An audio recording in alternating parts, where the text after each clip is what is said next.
यात्रीगण कृपया ध्यान दें। वित्त मंत्री निर्मला सीतारमण ने केंद्रीय बजट 2026 के साथ साथ रेल बजट भी पेश किया है। इसमें एक ऐसी बड़ी घोषणा की गई है जिससे रेल का सफर बिना रुकावट वाली तीव्र यात्रा बनने जा रही है।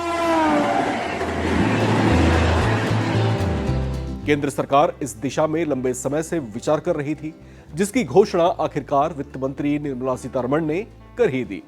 केंद्रीय बजट 2026 में 7 हाई स्पीड रेल कॉरिडोर को बनाने का ऐलान किया गया है।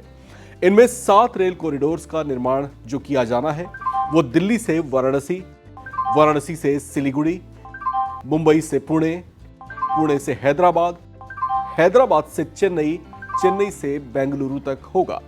ये 7 प्राइम रेल कॉरिडोर्स होंगी जो 7 रेल रूट्स को कनेक्ट करेंगी। इसकी सबसे बड़ी बात यह होगी कि ये हाई स्पीड रेल कॉरिडोर्स होंगे जिन पर सिर्फ कुछ स्पेशल ट्रेनें दौड़ेंगी, जिसकी रफ्तार भी बेहद तेज होगी। इससे इन शहरों के बीच रेल सफर की आम समय सीमा घट जाएगी और तेजी से सफर कर पाना मुमकिन हो पाएगा। ये रेल मार्ग बेहद व्यस्त मार्ग है।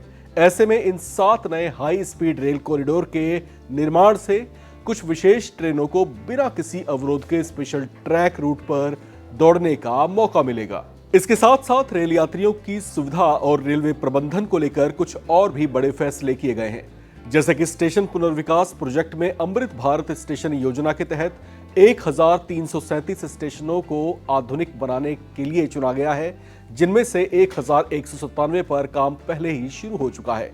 इसे आगे बढ़ाने के लिए इस बजट में भी प्रस्ताव है। स्वचालित ट्रेन सुरक्षा प्रणाली कवच के विस्तार के लिए आवंटन में वृद्धि की गई है, ताकि मानवीय गलतियों के कारण होने वाली रेल दुर्घटनाओं को कम से कम किया जा सके। इसके साथ ही वंदे भारत और बुलेट ट्रेन परियोजना NHSRCL के लिए 21,000 करोड़ रुपए का निवेश आगे भी जारी रहेगा। वही माल ढुलाई क्षमता बढ़ाने के लिए भी प्रयास तेज किए जाएंगे।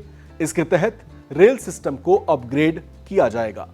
वित्त मंत्री निर्मला सीतारमण ने पूर्व में पश्चिम बंगाल के दानकुनी से लेकर पश्चिम में सूरत तक नए डेडिकेटेड फ्रेट कॉरिडोर की घोषणा की है।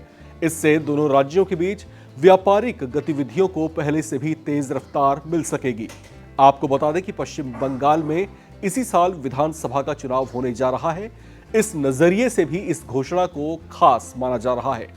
इन फैसलों में एक और फैसला जिसने सबका ध्यान खींचा है वो है अगले 5 सालों में 20 नए नेशनल वाटरवेज की स्थापना करना और उसको फिर आगे चालू करना, जिससे कार्गो की ढुलाई सुगम और स्थायी, और पहले इससे पर्यावरण को भी जो है लाभ पहुंचने की उम्मीद जताई जा रही है।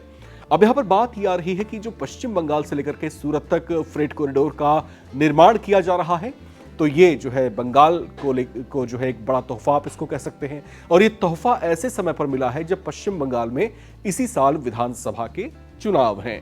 लिहाजा रेलवे को गतिमान करने के लिए, उसकी रफ्तार को तेज करने के लिए इस तरह की बड़ी घोषणाएं की गई हैं। इस पर आपका क्या कहना है, लिख करके कमेंट बॉक्स में जरूर शेयर करें। देखते रहें नवभारत टाइम्स।